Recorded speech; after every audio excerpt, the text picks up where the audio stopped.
सद्भक्ति से होते हैं ऐसे चमत्कार कि सब हैरान रह जाते हैं। जब आस्था और विश्वास सच्चा हो तब ऐसा होता है जो कि विज्ञान की दृष्टि में असंभव होता है। जब सद्भक्ति करने वाले भक्तों पर कोई आपत्ति आती है तब कोई न कोई चमत्कार करके परमात्मा अपने सामर्थ्य का प्रमाण देता है। कबीर साहिब जी कहते हैं, मोकू कहाँ ढूंढे रे बंदे, मोकू कहाँ ढूंढे रे बंदे, मैं तो हूँ तेरे पास में, मैं तो हूँ विश्वास में। ऐसे ही विश्वास और भक्ति की शक्ति का प्रमाण हमें यहाँ पे देखने को मिला।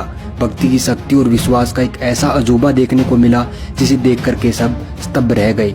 आखिर ये कैसे हुआ, ये कैसे हो सकता है? कबीर साहिब, कबीर परमात्मा के इस चमत्कार को देख करके सब भाव विभोर हो गए। आइए जानते हैं आखिर क्या थी वो घटना। नमस्कार जी। सत साहेब। कहाँ से आए हैं? जी मैनपुरी से हूँ मैं, यूपी डिस्ट्रिक्ट मैनपुरी से। क्या नाम आपका? मनोज दास। किस लिए आते हैं आप यहाँ? भगत जी परमात्मा साक्षात आए हुए हैं। हमें एक नहीं पता नहीं कितने सभी वेद पुराणों में मालिक ने चमत्कार दिखाए। सभी एक एक करके सभी नकली संतों को उन्होंने पर्दाफाश किया है, अपना ज्ञान प्रचार कर रहे हैं मालिक। कौन से परमात्मा की बात कर रहे हैं? संत रामपाल जी महाराज इस धरती पे आए हुए हैं, पूर्ण परमात्मा के अवतार हैं और हमें उन्हीं की शरण में जाने से पूर्ण मोक्ष होता है। ये वही भगवान है जिनकी भक्ति करने पर एक पिता के सामने उसके पुत्र की मृत्यु नहीं हो सकती है। इसका जीता जागता प्रमाण भगत जी हमारा बच्चा बैठा हुआ है। तो कैसा, यानी क्या हुआ था आपके साथ? एक्चुअली ये भगत जी हीटर चल रहा था मेरे घर में, तो घर के सभी सदस्य अंदर को थे। ये बच्चा 11 महीने का था उस समय, फिसलता हुआ एकदम भागता हुआ आ गया। इसने जाके एकदम लाल लाल सा देख के उसको पकड़ लिया अपने हाथ में।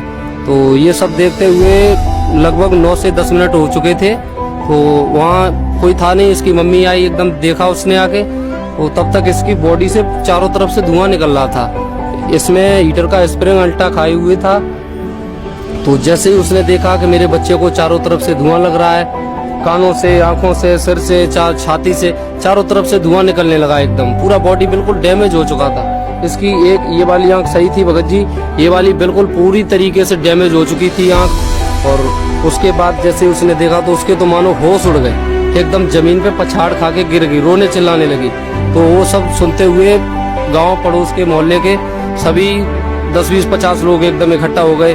बोले ये क्या हो गया? तो जैसे ही बच्चे को देखा तो सभी लोग एकदम दंग रह गए। बोले ये तो चला गया, लाइट से इतना जबरदस्त करंट लगा, बच्चे का पूरा बॉडी जल के खत्म हो गया। उस समय भगत जी इसका आधा उंगली पूरी तरीके से राख हो चुका था। मेरे पास सभी इसके फोटोज हैं और जो भी है आपके सामने रखा हुआ है ये। उसके बाद मैंने परमात्मा से जैसे ही मैंने इसे देखा जाके बच्चे को, तब तक ये पूरी तरीके से डेड हो चुका था। उसके बाद मैंने उठा करके इसे गुरुजी के शरण में ले गए, मालिक का चरणामृत दिया इस बच्चे को। तो जैसे गुरुजी का चरणामृत इसके मुंह में मैंने लगाया, एकदम ऐसे चहल करनी इसने की, कुछ हिला। हिलने के बाद मैंने पुनः परमात्मा को याद किया, मैं कि हे मालिक, अगर ये आत्मा मेरे बच्चे के रूप में भेजी है आपने, तो इसे परमात्मा, अगर मेरी भक्ति में कहीं कोई कमी नहीं है, मेरा अगर कोई भी नियम मर्यादा मैंने अगर खंडन नहीं किया है, तो मालिक मेरे पास पुनः भेज दे इसे। ऐसा कहते हुए मैंने उस दाता को याद किया। बंदी छोड़ने तुरंत आके मेरे बच्चे को जीवन दान दिया। भगत जी इससे बड़ा और कोई चमत्कार इस धरती पे नहीं कर सकता। ये सिर्फ पूर्ण परमात्मा संत रामपाल जी महाराज ही कर सकते हैं। जी हमारे साथ में देख सकते हैं कि आप वो बच्चा भी जिसको करंट लगा था, जबकि करंट लगने के बाद में ये तो एक बच्चा है, यदि इससे कोई बड़ा इंसान होता है तो उसकी भी एट द स्पॉट डेथ हो जाती है। और उन्होंने बताया कि 10 मिनट तक लगातार ये बिजली के करंट से चिपका रहा, जो हीटर की तार होती है वो इसके हाथों में यहाँ पे लग गई थी। और देख सकते हैं कि जो इसकी डॉक्टर्स ने एक उंगली जो है वो काट दी है। इन्होंने बताया कि इसकी जो उंगली है वो पूर्ण रूप से डैमेज हो चुकी थी।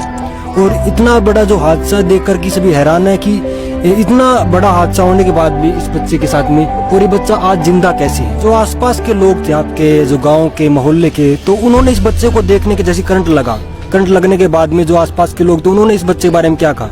जैसे ही देखा तो बोले, सबसे पहले तो आए, बोले मेरे को कुछ लोगों ने पीठ थपथपाई, बोले बेटा जो भी घटना थी वो हो गई, अनहोनी को कोई नहीं टाल सकता है, आप थोड़ा धैर्य से काम लीजिएगा, और जो भी था होना वो हो चुका है। मैंने कहा आप क्या कह रहे हो, मेरे को समझ में ही नहीं आ रहा, मैं बंदी छोड़ का भगत हूँ, मैं इन सब चीजों पर विश्वास नहीं करता हूँ। भले ही मेरा बच्चा मर गया, लेकिन मुझे अपने मालिक पे, अपने गुरुजी पे पूरा विश्वास है। मेरा बच्चा अभी 2 मिनट में ठीक हो जाएगा। आप कृपया मुझे 2 मिनट का समय दीजिए, मेरे बच्चे को एकांत में ले जाने दीजिए। ऐसा कहते हुए मैंने इस बच्चे को उस भीड़ में से निकाल करके और एक कमरे में अंदर ले गए जहाँ गुरुजी की चिन्हामत इसके मुंह में डाला जाके। वहाँ मैंने अपने गुरुजी के जो भी नियम मर्यादा दिए जाते मैंने किए जाके। उसके बाद मेरा बच्चा आपके सामने है। और इस सब को देखने के बाद जब भगत लोग आए और वैसे भी गांव से हमारे जो भी मोहल्ले से लोग थे जिन्होंने देखा बच्चा खत्म हो चुका था, अब वो एकदम बोले कि ये तो चमत्कार हो गया, भगवान की जय हो, भगवान की जय हो। और बोले कि ये तो मरा हुआ लौटा दिया, मरा हुआ लौटा दिया, इनके भक्ति संस्कार अच्छे हैं, ऐसे कहते हुए उन्हें गाँव वाले करने लगे। मैंने उनसे चेष्टा भी की, मैं कि आप एक बार सोचने की कोशिश करो, वो कौन है पूर्ण परमात्मा जिसकी भक्ति करने पर आज एक पिता के सामने पुत्र की मृत्यु नहीं हो रही है। भगत जी हम लोग देखते चले आ रहे हैं, एक पिता के सामने उसका जवान बेटा कोई फांसी खा रहा है, कोई जहर खा रहा है, आए दिन हत्याएं होती चली जा रही हैं। इन सब को रोकने के लिए इस धरती पर पूर्ण परमात्मा कबीर साहेब स्वयं प्रकट हो चुके हैं संत रामपाल जी महाराज के रूप में। उन्हें पहचानो और अपना मोक्ष कराओ। जी मैं तो सिर्फ यही कहूँगा कि यह दुनिया अनजान है, आज धरती पर भगवान है। यह दुनिया अनजान है, वेदों में प्रमाण है, कबीर साहेब भगवान है।